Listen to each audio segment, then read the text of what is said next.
tonight's topic is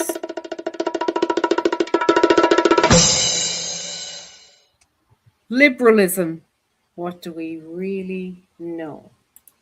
Right. So we're going back to that. Remember, we've only covered that topic once, and we mainly just covered what our understanding of liberalism is. And I think we all expressed that we've heard of like classical liberalism and how it ties in with socialism and communism and Marxism and all these kinds of different ideologies. We just basically said what we thought of it, and we covered something, an article. So what I'm wanting to do is look at a video that I came across. Now I've got to find it. So in the video, it's an interview, and it covers women, female liberals, today's liberals, right? And it's from this author's perspective. Now I've got to try and find the video. This is unbelievable. I'm so unprepared. Do you have anything on liberalism from the last time we talked about it?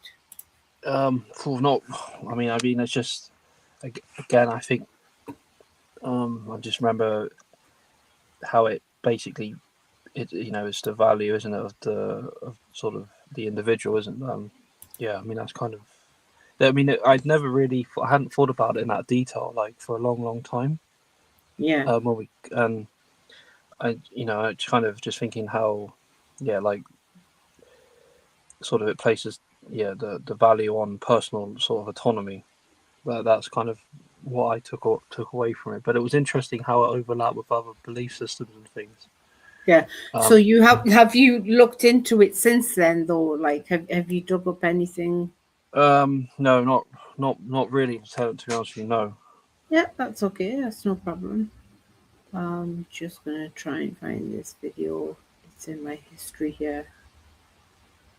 I did find out that there is a Liberal Democrat who lives literally meters from me, though. Oh dear. So yeah. There's something wrong with those people, I'm telling you. We've seen like what they do. Like, look at the Green Party at the moment; they're terrible. Some of the things that they're proposing about legalizing some very, very dangerous that are already illegal hard drugs, and making them available. I think there was talk of them making them available for children or something, so that they could learn the dangers of them. I mean, not good. Yeah. I saw that article you put up the other day on your channel. I couldn't believe. I think that was Labour, right? Yeah. I mean, that was in 2014. That was in 2014, 12 years ago. Imagine how bad they are now. Yeah, no, well, yeah, way more decadent, way more disgusting now. Yeah, definitely. Right. I can't find that video, but I know the channel that it's on, so let me find that.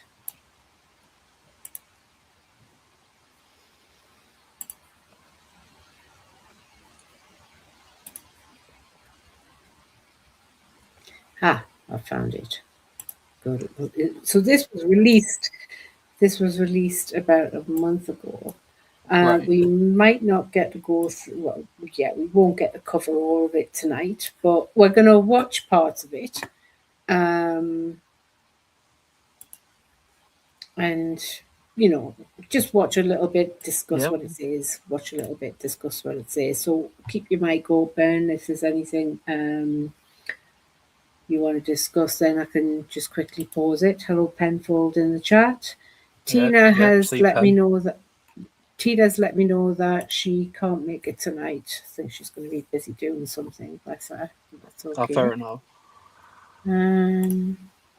Right. So I'll add this to stage. Now, this is a channel, Winston Marshall. He was in the band Mumford. Oh, yeah. and Sons, is it? Yeah, that's right. I know them. Yeah. And with all of the woke stuff that's going on, he ended up departing the band because he just doesn't want to be woke. So anyway, he's now developed his YouTube channel, and I think he's brilliant. He's very respectful, and he does try to get to the root of things in his interviews, and I enjoy watching him. You know, there's not much messing about, so let's give this a listen. They're just idiots.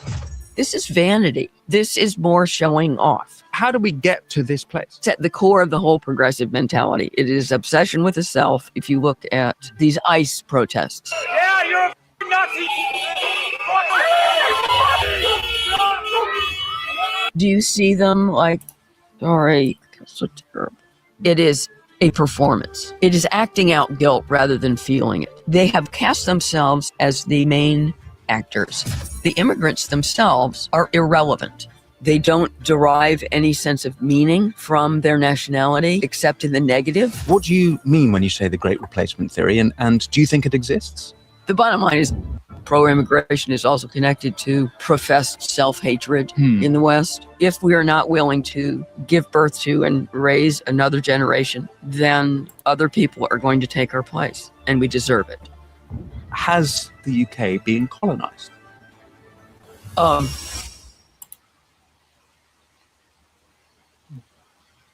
Before we get into this interview, I just wanted to say that we have noticed that more than half of our regular viewers are not subscribed. If you want to support the Winston Marshall Show, all you have to do is press subscribe. If you do that, we can have more phenomenal guests exploring the issues you want to hear about that the mainstream media won't touch. But without further ado, on with the interview. Lionel Shriver, welcome to the show. Thank you so much for taking time out of your busy schedule to come and speak with me. And congratulations on A Better Life, your new novel, where you explore the hot topic of immigration, which I want to explore with you in this conversation, specifically a book about a family who take in an immigrant in the States, and the family itself are divided on whether they want to do that, and you explore the differences there. What I was hoping in this conversation to do with you, as there is much talk about sort of the economics of immigration or the politics of immigration, I actually want to explore the different attitudes between progressives and conservatives on immigration, how it's become a moral issue, almost opposite, sort of two opposite sides of the same coin. And this is the same problem in America, it's the same here in Britain. And I want to sort of explore that, the core ideologies at play, the core emotions at play, right down to the bottom if we can get there. But for more framing, if I may, this week, or rather last week, Sir Jim Ratcliffe, the owner of Manchester United, just got skewered in the press. Did you see this? I did. He said, UK has been colonized by immigrants, really, hasn't it? And he got attacked by pretty much the entire establishment, including the Prime Minister, told to apologize. Rare that the Prime Minister tells people to apologize. He hasn't told anyone to apologize about the grooming gangs yet. Marco Rubio in his Munich speech also brought up migration. I want to explore that. So before we get into the sort of dividing lines, is Sir Jim correct? Has the UK been colonized? Of course. You know, if you take the same number of Britons, white Britons, and you transport them to any other country outside of Europe, it's going to be called colonization. In fact, it would be called settler colonialism, apropos of Israel. But for some reason, when it's people arriving here, you can't use that language. And again, it's partly, this is just a linguistic issue.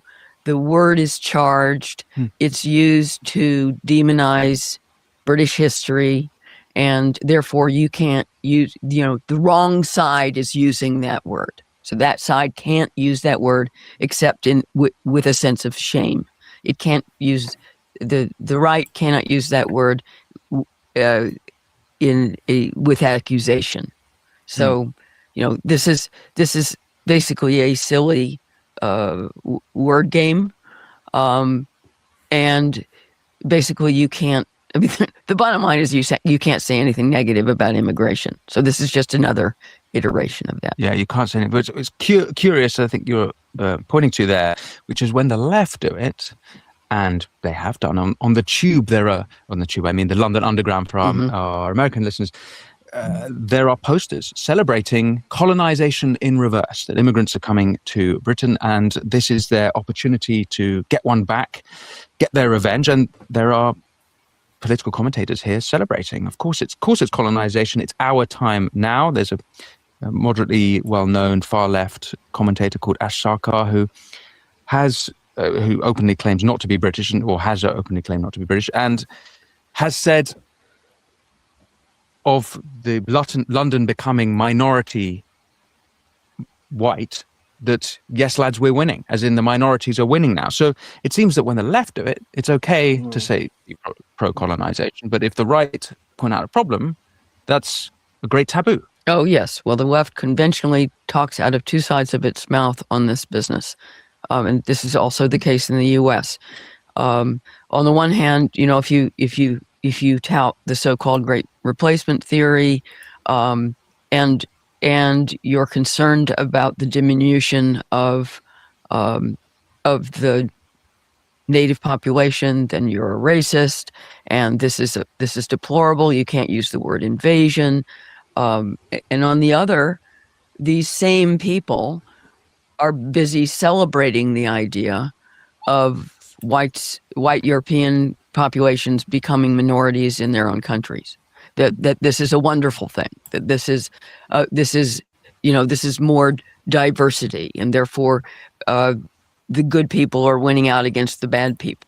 And you can't, you would think you couldn't maintain both those positions, but somehow hypocrisy never bothers these people. You say the Great Replacement theory there. Do you think that, what do you mean when you say the Great Replacement theory, and do you think it exists? Well, I have a character in my book who says it's not a theory. It's just a fact. I mean, there is an element. I mean, I don't think it's a conspiracy from on high exactly, but demographically, when you've got a native population that isn't replacing itself, that's the real problem. Then and you have a very high rate of immigration, then obviously the native population is being replaced. So in that sense, it's just a fact. So replacement, you agree, is happening? Yes. But Great Replacement theory, which sort of alludes to some grand design, some reptile, Davos living... French. Yeah. French or German.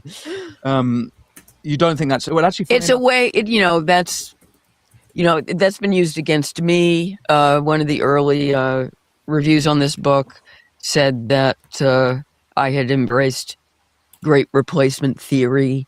And it once again, this is just a branding thing. It just means you're on the wrong side of immigration. That's all of this language. It's just that's a matter of being put in a category. It's just the little corral for the bad people, and this is an issue that seems to divide people more perfectly than any other I know, and it's absolute. There is no way. I mean, the only comparison that I know of is Trump, right? You have to be on one side or the other. There is no middle ground, and as soon as you use a certain word, you will brand yourself as in one camp or Do you mean another. immigration or in immigration? Yeah. In the same way that you cannot be middle of the road on Trump. You are either a Trump supporter or you're part of the good people. But there is no picking and choosing and saying some of these, this is what I try to do and I never get away with it. I like some of his policies I don't like. Right. I can take that back a little bit. I see you said that you have a question there, Ravioli. Ravioli, you're muted.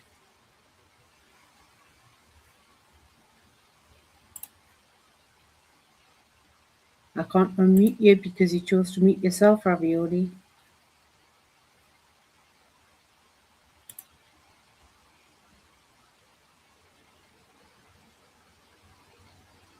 Right, I'll continue pressing play then. Oh, sorry, Lieutenant. Sorry, hang on a minute. There was just a problem there. Hang on. Okay. Sorry, Lieutenant. Yeah, I was going to say, like, you see what I put in the chat. Did you think it might be something like economic things, that basically, like, kind of old ideals, family or wedding, marriage, those kinds of things were replaced by Yes, the modern world? it sounds like the priorities have switched. It used to be a case of you put your family and your communities first and all the Yep. rest falls into place. Whereas at the minute, we're seeing a lot of people are putting the job, the career, the financial situation and status, your marital status, whether you're a homeowner or not, all of these materialistic things are being made a priority at the moment. And the family is expected to fall into place with that, which we know can never happen because human beings don't fall into line with a system they've created. They're supposed to have a system that falls into line with them, right? Because it's supposed to meet our needs. We're not supposed to meet its needs. Yep. Yeah. So that's good. So that's an interesting point that you've raised there. Are you okay if I just press play again? Yeah, I'm happy Does with that that. answer Yeah, that? I'll mute myself. Yep. Hold on. Yep, no problem. The way he's going about pursuing them. Oh, you can't do that. No, Yeah. forget it. Yeah, no, I've had trouble with that as well. Right. No, okay, so let's try and understand why that is the case, because it hasn't always been the case. Bernie Sanders, he, in his career, has been pro-borders, and there's certainly not, it was not always the case that the left was pro-open That's right, borders. because the left wanted to protect the Workers. native workforce from unfair competition that will undercut their wages. Yeah. That used to be the standard Democratic line. But I guarantee you that even Bernie Sanders never says that anymore. Right, he doesn't say anymore. Yeah. And it's also the case that Obama deported millions. Biden, I mean, he let in millions, but he also did some deportations. It seems that it's maybe the mixing of it with Trump that has made it so contentious issue. But why? Well, I think it's not a coincidence that I instinctively reach for Trump as the only parallel I know of, because they've become the same. It is, and Trump has crystallized the absoluteness of the different camps, and there is no mixing, and there is no moral compromise. I mean, as soon as someone picks up my novel, and let's say a progressive picks up my novel and detects that the book is not perfectly supportive of mass immigration, I become the evil author. I mean, it's just, that's it. Yeah. So why is it that that's become the case? Why is it that this is so emotive? Why is it that this is a profound moral sin to be anti-migration? Keep in mind, there are people on the left now who are losing their lives in the name of defending immigrants, or rather illegal immigrants. They're not just defending migration. They are defending illegal immigrants, criminals, because it's so important to them. I'm, of course, referring to Renee Good and Alex Pretty. That's right. So how do we get to this place? Aha. Now, before she answers that question, Ravioli, do you have anything to say what you think the answer to that question would be? Do you have any ideas? Or Ravioli, you are muted.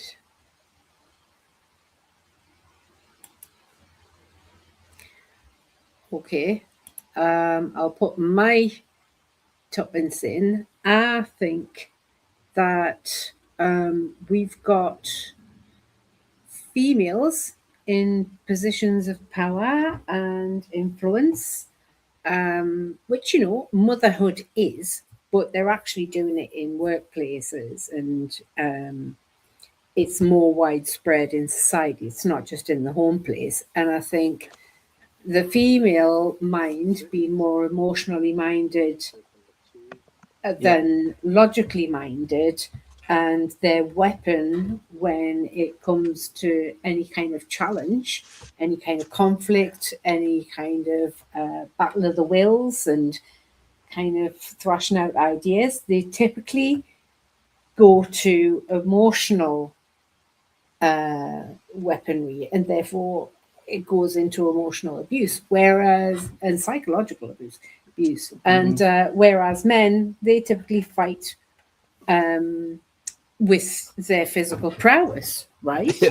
Like Right, this is how we are built to deal with things, right? Because the male is, you know, this is when everything's in an ideal situation and we're all healthy beings and there isn't a mental health crisis and all the rest of it, which I think is being brought on because of this problem as well, right? That basically, I think it doesn't help things. I think it definitely makes the mental health problems worse. I see it everywhere in the mental health sector. I see it everywhere, and I've seen it for years, right? And it is recorded, but no one talks about it because they'll cry misogyny, just like you can't talk about skin color, the differences in what's needed for the individual dependent upon the amount of melanin in the skin. You can't talk about that because someone will cry racism, right? So you can't talk facts because of this specific problem that we've got here. And I think it's women have possibly not got enough challenge on their plate that they're actually creating challenges out of nothing. Right. They're creating something to be concerned about because they've got it all pretty much laid out. Like, they don't have to work hard like a man does to get his position because they can manipulate and they can demand equality and all of this, even though they haven't actually earned the position like a man has, right? So they're part of the problem of putting the great meritocracy down the pan, right? And thus bringing in tyranny without the emotional mind. This is what happens with the emotional mind, right? So I think it's down to that. I think it's not entirely that, you know, there's other factors, but I think it's a big part of it, that women with their emotional manipulations have got themselves a nice cushy get up, and they're overpowering each other and pretty much shaming each other into the idea of being a stay-at-home mother and, you know, embracing the most important job in the world. And no, they've got to ditch that idea. They've got to go out. They've got to be successful. They've got to be powerful. They've got to gain power over the man. And, you know, it's all girl power and all of this. And yay, women's independence and all the rest of it. But that means that I call it kind of like feminazism. So I think they're like pushing each other into that corner to the point that women aren't allowed to say, no, I would just want to stay at home and be a mum. I just want to have children. And I want to keep a nice home for my husband, who will be my provider, and my children, who I will be raising, to prosper and live a truly fulfilling life. They're not allowed to say that. So everything's kind of imbalanced, but ultimately set themselves up where they've got this relatively easily played compared to men, because the men have to make all of that possible, you know. Yeah. Women forget that, like, most of the inventions have come from men, and anything that the women have invented has had to use part of what men have invented anyway, right? But this is all made possible by the man. And anyway, they've got this relatively easy life. Hi, daft lad. It's okay if you're late. And they're kind of left with not much of a challenge. And they haven't got the challenge that, whether they like it or not, they're designed to take on, which is motherhood, right? And I can see this, like, I'm not a mother. And so I'm in this predicament myself. Like, I've got it pretty easy compared to women, say, 50 years ago who weren't mothers yeah. compared to that.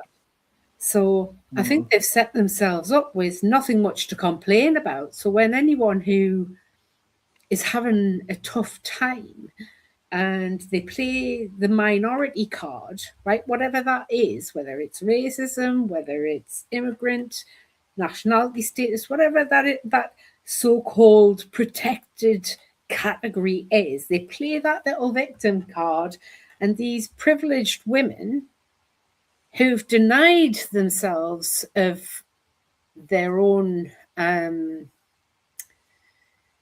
role in life, if you like, they're kind of like they've set themselves up to feel guilty, and how to deal with that is to overcompensate with all of this signaling of virtue and everything. That they just look like a mess. Like most of the most of these pro-Palestine protests and everything, we saw predominantly white, middle-class women Yep. who had all the privileges without ever having to lift a finger. Like they don't raise their children; they go to the nail bar and they get something to send their kids off to private school or off to boarding school or something, or put a smartphone in front of their face. Like that'll keep them quiet while I get my nails done. Which is, the smartphone, the device, whatever the device is, that's not good for the child's brain. So, I mean, I could go on about that, but that's where I'm looking at the problem is. I wonder what she's going to say, but do you have any thoughts on it, Rob? Well, if Nagar was here, I think she'd be able to have a good conversation with you, Lieutenant, on this. I wish she was here. Yeah. I should she'd have plenty to say on, but I should imagine she will have plenty to say on it because she's been a school teacher. My oldest sister, not Lucia, God, no, she's well, I don't know, like choosing career and all that kind of thing. Yeah. Yeah, I would just say she's in that kind of world, right? Yeah. And I don't know. It's pretty deep what you're saying, Lieutenant. It's hard for me to really. I kind of agree with a lot of what you're saying. I'm trying to think if I disagree with. Or if you have anything to add to that, anything else that might be a contributing I think factor? there'll be like a maturity soon, because it's going to have to be, isn't it? Because it can't go on like this. No, like it can't it's going to be yeah. So I'm just trying to work out what the moment might be. Where, it's not fair to men, actually, the fact that it's like this either. It's having a terrible impact on white men's suicide rates in the West, But going back to what his question is before... See, Lieutenant, there is one thing I'll just say, like, there is something, like, I don't know if you've heard this, like, how I kind of, like, imagine it will go with a lot of people is, like, I think they're going to start saying, what have you done, like, for the land itself? What have you done for the country, right? Yeah. And then I think the argument will go down more like, well, okay, I was in a family or connected to people that served in World War I or II. What did your lot? It's already gone there. But I reckon it will be more. I think they're gonna, because when people say, we do, all these jobs, all this work, all this or that, the other. I think people will say, well, hang on, you haven't sacrificed your life for the nation yet. I don't know if it'll come down to that. I think because there's a big, huge elephant in the room with regards to the NHS and the state of it. If you look at that and immigration and why Liberals want to take you away from the conversation of immigration and the impact that has on the NHS, I think that's where the conversation will go. Okay, what's your impact on the NHS when you come here, right? Are you part of destroying our NHS, which is what's destroying us at the moment? Yeah, that's it. Yeah, Even though it's the most heavily funded healthcare system in the developed world, and yet it has the worst outcome in the developed world. Now, the outcome is supposed to be health and life. So that tells you that if it's got the worst outcome, that means it's got the highest death rates, the highest sickness rates, Yep. and yet it gets the most money. What's going wrong? This is where the conversation about immigration is. And it goes a lot bigger than what anyone can imagine. It's not just about staff. It's not just about who we're hiring and who we're training instead of our own. It goes way, way deeper than that, along with the food industry, nutrition, and all the rest of it. Smooth moderator.